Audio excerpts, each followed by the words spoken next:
নমস্কার। ব্যবহারিক জ্যোতিষশাস্ত্র এবং ধর্মানুষ্ঠান চ্যানেলে আপনাদের স্বাগত। আজকে আমরা আলোচনা করব সান বা রবি আমাদের বার্থ চার্টে বিভিন্ন হাউসে, অর্থাৎ 12টা হাউস, তাতে কী ধরনের শারীরিক, মানসিক, আর্থিক এবং রিলেশনশিপের কি কি এফেক্ট হলে সেইটাই আমরা জানবো ডিটেলসে। আমার পেছনে টিপিক্যালি একটা বার্থ চার্ট আপনারা দেখতে পাচ্ছেন। সেই বার্থ চার্টটা জেনারেলি নর্থ ইন্ডিয়াতে ইউজ হয়। বেঙ্গলে যে বার্থ চার্টটা ইউজ হয় কম্পারেটিভলি একটু দেখতে আলাদা, বাট একটু ভালো করে দেখলে দেখা যাবে যে first house, then second house anti clockwise এরকমই থাকে।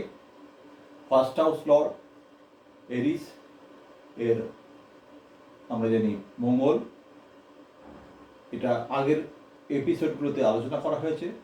আমরা আজকে শুধু অনলি সান, এই first house, second house, third, fourth, fifth, six, seventh, 8, 9, 10, 11, 12 এই বিভিন্ন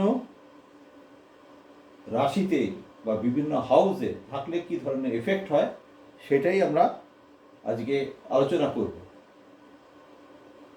ফার্স্ট হাউস যেটা, সেটা নির্দেশ করে সেলফ বা লগ্নকে।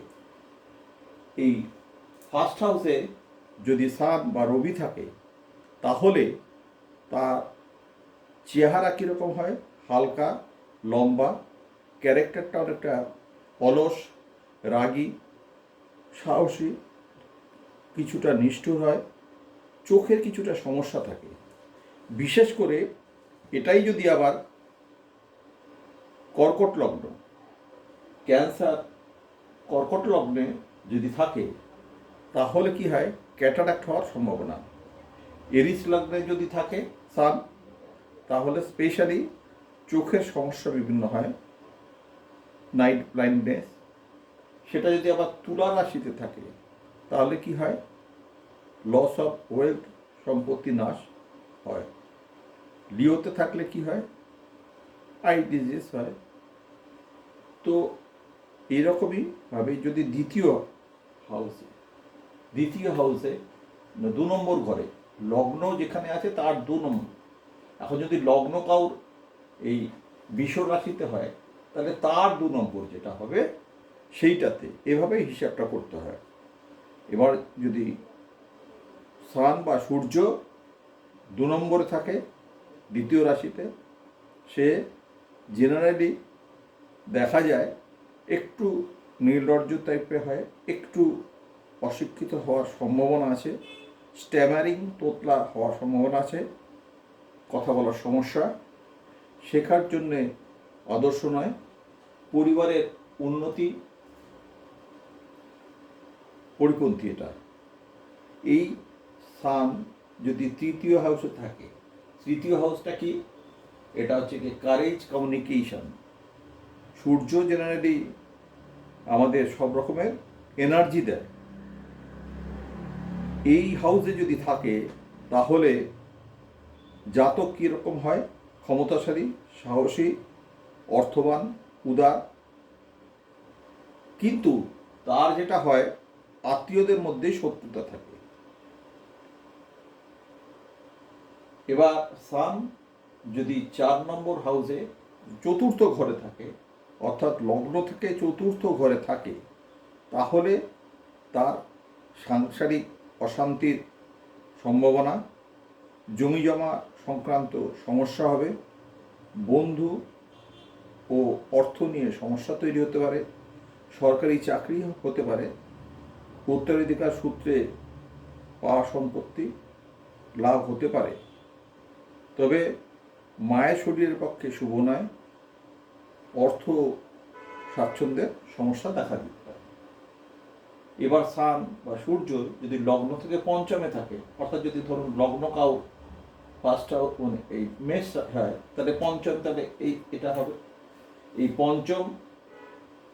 এটা এই ঘরটাই হচ্ছে গিয়ে, সেটা যে ঘরেই থাকুক না কেন, লিওতে থাকুক আর যেখানেই থাকুক না কেন, এটা ইন্টেলিজেন্স এবং ক্রিয়েটিভিটি, বুদ্ধি এবং ক্রিয়েটিভিটির ঘর। এটাতে জেনারেলি যদি সান থাকে তাহলে সে একটু রকচটা টাইপের, শর্ট টেম্পার্ড হয়, তার সন্তান হওয়ার সম্ভাবনাটা একটু কম থাকে, অর্থ সমস্যা থাকে, কিন্তু সে বুদ্ধিমান হয়। অর্থ সমস্যা কিছুটা থাকলেও সে বুদ্ধিমান কিছুটা হওয়ার জন্যে সমস্যা কিছুটা সামলে নিতে পারবে। বাট এই সান যদি এই কন্যা রাশিতে থাকে, অর্থাৎ সিক্সথে থাকে, কন্যা হওয়ার দরকার নেই, যে কোনো লগ্নের ষষ্ঠ ঘরে থাকে, তাহলে কি হবে, ষষ্ঠ ঘরে থাকলে পরে তার শত্রু নাশ হয়। এই ষষ্ঠ ঘর জেনারেলি যে রোগ, ঋণ, শত্রু, কিন্তু সূর্য যদি থাকে, সান যদি থাকে, তাহলে সে তার শত্রু নাশ হয়, রাজকীয় তার স্ট্যাটাস থাকে, সুনাম থাকে, অর্থলাভ হয়। এটা লিডারশিপের ক্ষেত্রেও ভালো, দায়িত্বপূর্ণ পদে থাকতে পারে। সপ্তম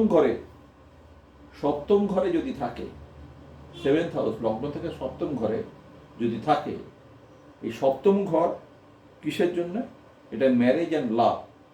লগ্ন থেকে সপ্তম ঘরে যদি থাকে তাহলে বিভিন্ন রকমভাবে অপদস্থ হওয়ার সম্ভাবনা, বিবাহ সম্পর্কিত সমস্যা, শাসকের যে থাকবে, রুলার যে থাকবে, তার সঙ্গে তার ক্রোধের শিকার, তার প্রতি তার সম্পর্ক ভালো হবে না। বিয়ের ক্ষেত্রে এটা অশুভ, জনগণের সঙ্গে সম্পর্কের ক্ষেত্রেও এটা শুভকর নয়। অষ্টম ঘরটা ডেথ এর ঘর। এই ঘরটাকে আমরা দুস্থান বলি। এই ঘরটা কিন্তু আবার অকাল্ট সায়েন্স, যারা এই জ্যোতিষ নিয়ে পড়াশোনা করতে চায়, বিভিন্ন ধরনের হিলিং মডেলিটিস সব কিছু নিয়ে পড়তে চায়, তাদের পক্ষে কিন্তু এটা ভালো। এটাতে অর্থনাশ, বন্ধু বিচ্ছেদ হতে পারে, অল্প আয়ু, এটাতেও চোখের সমস্যা হতে পারে, মেনলি রাইট আই, জীবনশক্তির কিছুটা অভাব হতে পারে। এবার নবম ঘর হচ্ছে গিয়ে generally house of luck and Fortune, ভাগ্য ঘর। এটা উচ্চ শিক্ষার ঘর। এই ঘরে যদি সান থাকে সেক্ষেত্রে পিতার ক্ষতি, কিন্তু সন্তানের ক্ষেত্রে আবার শুভ, অন্য সম্পর্কে শুভ, ব্রাহ্মণের প্রতি শ্রদ্ধাবান থাকবে, পিতার আয়ের ক্ষেত্রে অশুভ, ধর্মীয় ক্ষেত্রে শুভ। এবার আসছে লগ্ন থেকে দশম ঘরে যদি থাকে, এই দশম ঘরটা কিসের জন্য? ক্যারিয়ার অ্যান্ড ফেম, কর্মের ঘর। এই দশম ঘরে যদি সান থাকে, তার রাজকীয় পদমর্যাদা হয়, বুদ্ধিমত্তা ভালো থাকে, অর্থ থাকে, বাহন যোগ থাকে, সন্তান ভাগ্য ভালো হয়। এটা ভেরি গুড।